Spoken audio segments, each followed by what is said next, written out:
him as a young man who'd grown up way out of the world and out of public life, who determined to turn himself into a speaker, but the first thing he had to manage was fear. I want to read you an extract from a speech by Mark Twain that he composed in honor of his daughter, who was a contralto singer, and in the early 1900s she gave a recital and he gave a little speech after she finished singing. And he harked back to his own experience with what we call performance anxiety.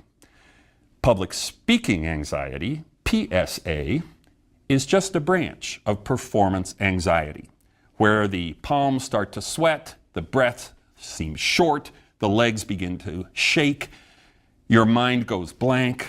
All of these things happen with performance anxiety. This is Mark Twain's expression and memory of his first speech.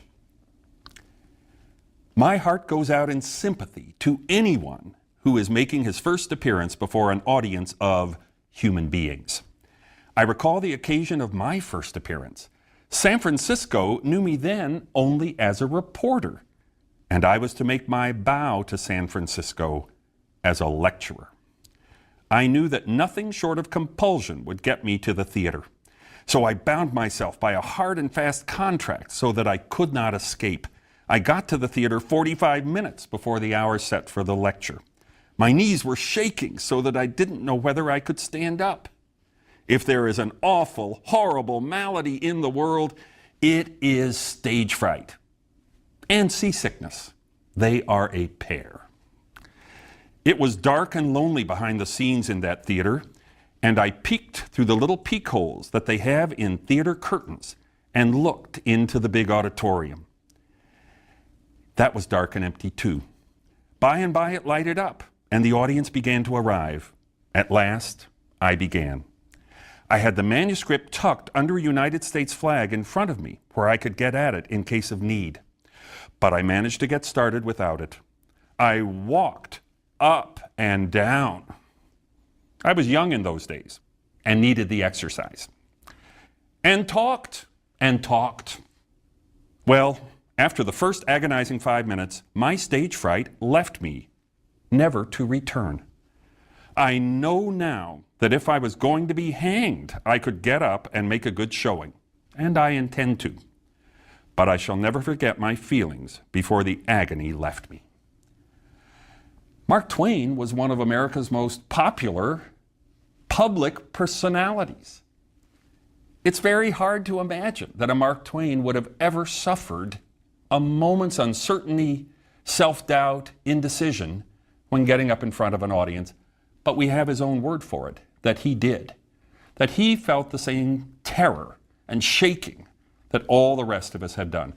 I want you to notice the things that he did, the steps he took in order to prepare himself for that speech. First of all, he made a compact with himself. He faced the fear, he faced the difficulties, and he said, I shall go through with this, and I shall go to the theater 45 minutes early to be ready.